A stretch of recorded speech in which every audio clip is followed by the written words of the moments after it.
Hello, I'm Kimberlie, and welcome to the weekend edition of the Native News Update. It's Friday, January 11th. Many of the stories you hear here can be found at IndianCountryTV.com. And here's the news for the day from the Associated Press and other Native news sources. The Bureau of Indian Affairs has announced an initiative to expedite fingerprinting of foster parents on the Fort Totten Reservation in North Dakota. The BIA says it has provided 3 mobile fingerprinting units to the Spirit Lake Tribe and BIA Social Services staff on the reservation. Assistant Secretary of Indian Affairs Kevin Washburn says the units and training show the BIA's and the tribe's commitment to protect the safety of the tribe's children. The BIA assumed control of the tribe's social services programs in October after criticism that the tribe has failed to protect vulnerable children. Members of the Wisconsin's Ojibwe tribes urged the community in Wausau to take action to stop a proposed iron mine. Bad River Tribal Chairman Mike Wiggins, one of the most outspoken critics of the Gogebic Taconite iron ore mine, told people to read and study about the mining process and learn how it will harm the health of nearby residents and poison the water. Gogebic Taconite planned to open a huge iron ore mine in Iron and Ashland counties that would create 700 jobs. But it pulled its plans last year after the legislature could not agree on a way to streamline the permitting process. Wisconsin Senator Tom Tiffany has announced that he will introduce new legislation by the week of January 14th that would allow the mining project to move forward. On January 8th, Bad River Chairman Mike Wiggins gave a speech at the congregation of the Great Spirit in Milwaukee about the effects a proposed mountaintop removal mine in the Pinocchio Hills would have on the region. And we think about our children, there's some things that are taking shape right now that need to be discussed. We're seeing, as many of you may know, and as some of you don't know, we're seeing an incredible push for a piece of new mining law called AB 426. AB 426, in the media, it will be said that AB 426 is a body of legislation that's been thoroughly vetted, that it's a piece of legislation that has been worked very diligently. And to that, I'm just going to say it's been thoroughly vetted, drafted, and gone through very thoroughly by mining companies. And it's exactly the type of giveaway of Wisconsin's lands and waters that would allow a mining company to profit in a water-rich area going after a low-grade body of ore interladen with acid-producing rock,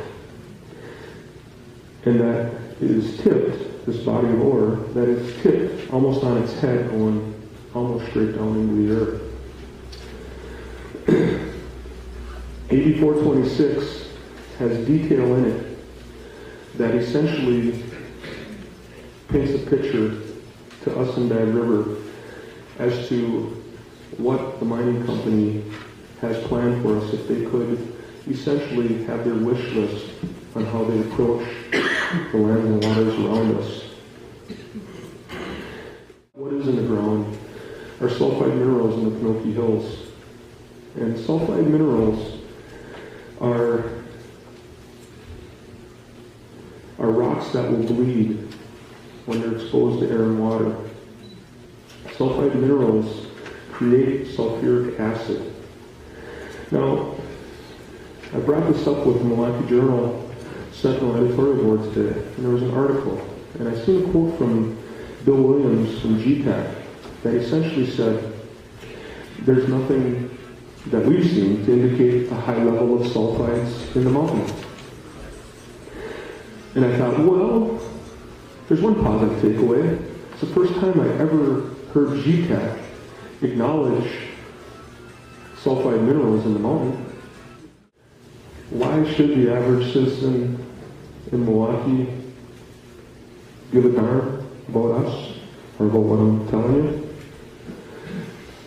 I don't have a really good answer for that other than to say this, that it is about babies, it's about children, It's about the ability of babies to live a good life in the future.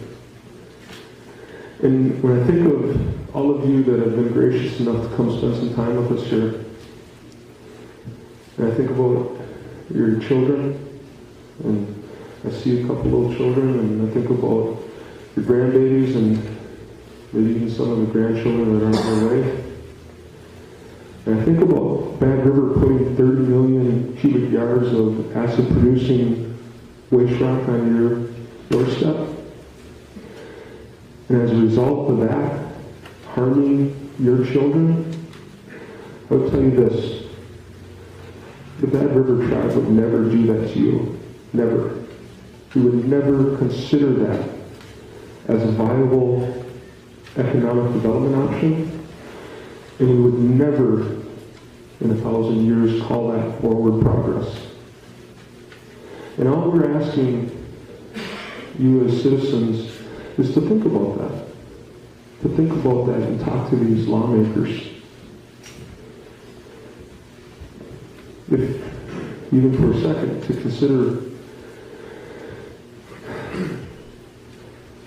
consider that in helping us preserve what we have, the byproduct for all of us is we end up setting a course for everybody in Wisconsin.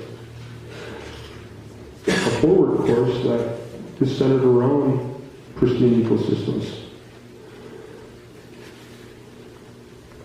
and clean water and clean drinking water. We're temporary, but being temporary, there's an understanding in our tribe that we don't have the right to give away things that those babies are going to need in the future. Clean water, clean air.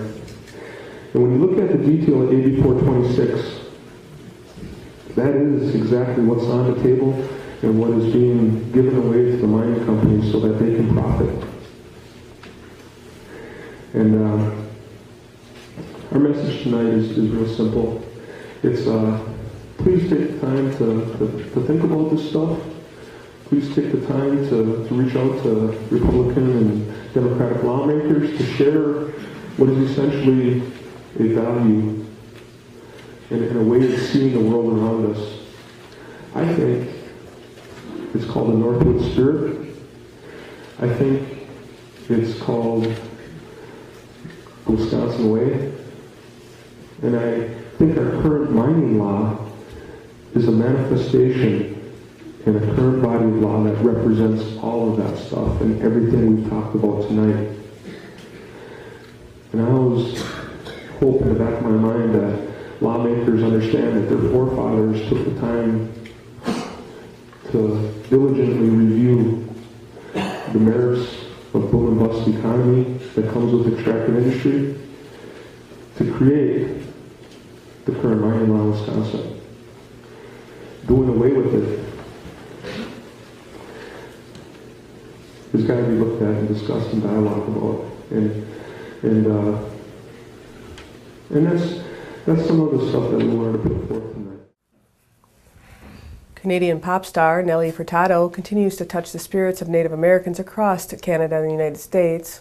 First with her release of the video for her single, Big Hoops, The Bigger the Better, where she featured Native American hoop dancers. Then on New Year's Eve, while performing in front of 65,000 people at the Niagara Falls New Year's event in Canada, she gave Idle No More a nod in the midst of her performance. The event was also televised by Global Television, which gave it a reach of 6 million viewers. Props to Idle No More! I see you out there. I can't ignore your signs.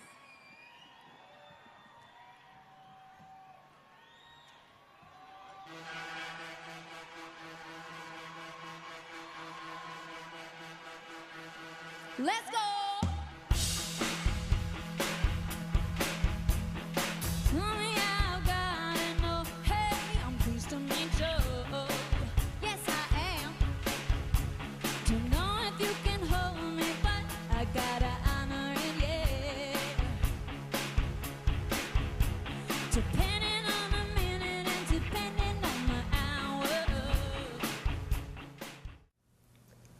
On January 10th, Furtado again showed her support by tweeting a picture of herself in an Idle No More t-shirt that was gifted to her from a woman from Kwekwekweg First Nations. Furtado is not the only Canadian musician showing their support for the movement. Buffy St Marie, the most well-known musician in Indian country, released a short video voicing her support. Hi, I'm Buffy St Marie, and I wish I were there. I am with you in solidarity. I wish you were here too.